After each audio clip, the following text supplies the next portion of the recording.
Alright, you see we have 103 pictures on the camera. I'm trying to run these hog traps for 3 weeks now. And even though we've got the hogs coming around, we haven't, the pigs are coming around on the lower side of the property, and occasionally they're coming in here. In 3 weeks, I've had no fresh swallows. So we've got to ask yourself, why haven't gotten any pigs in these traps? Why aren't they coming around?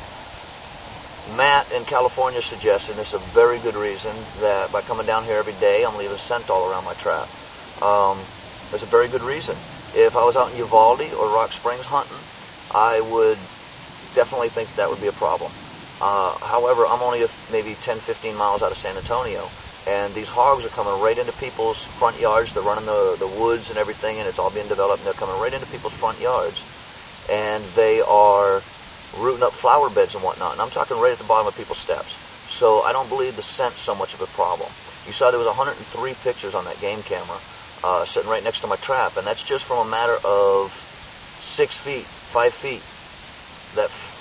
My camcorder right now is set up right next to the game camera, and it's aimed right at the trap. So what I have going on is I'm coming down here at 8:30 in the morning, as it is right now, and I am corning this ground and setting my traps in the morning. And what's going on is the deer, the cows, and the corn-eating dog are coming in and picking all the corn up. So there isn't anything here for those pigs to eat on.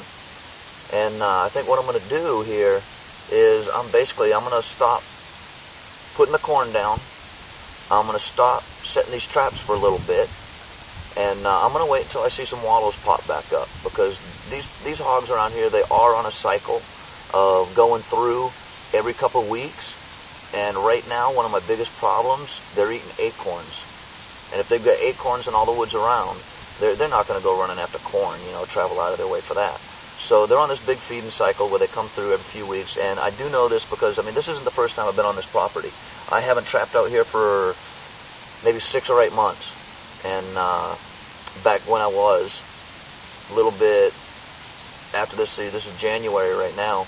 So it was probably around maybe March or April last year when I was in here, and I got 12 hogs out. A lot of my game camera pictures that I put on some of my picture films, hunting video pics is one of the films that I put on YouTube, and that spot was right up here over this ridge where I was getting all those hogs coming around the traps.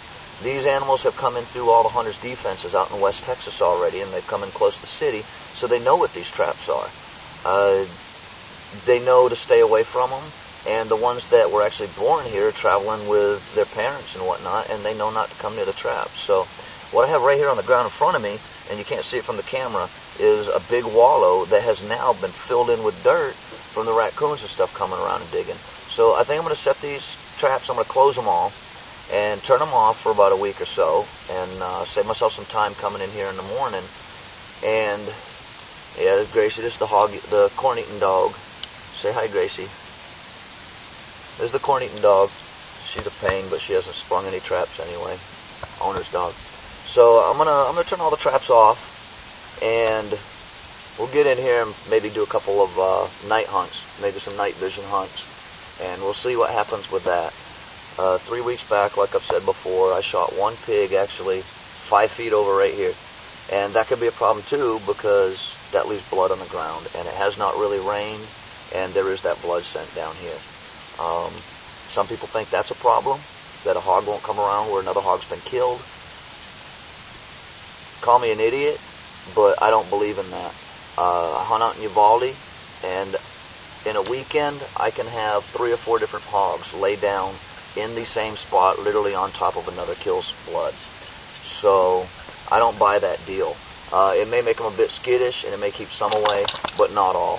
So I'm going to call it a day on this, and we'll try to pull some night hunts. I'm going to turn the traps off for just a little bit, and until they come back around and I have a better chance on catching them, because I'm just wasting too much time coming in here every single morning before work and doing this. So stay tuned. I'll throw some more videos on there. Maybe we'll get some night hunting videos and whatnot. But we're gonna put these traps on pause just for a little bit until I see that these hogs are back around, that their feeding cycle's in. And it may only take a couple days, but I'm gonna take Matt's suggestion on that scent thing anyway, and I'm just gonna turn them off for a bit and see if these animals get comfortable coming back around the traps and using their wallows, because most of them are sitting on wallows. So hopefully I didn't fill your ears full of a whole bunch of junk, but that's just my thoughts on the subject, and gonna wait and see what happens.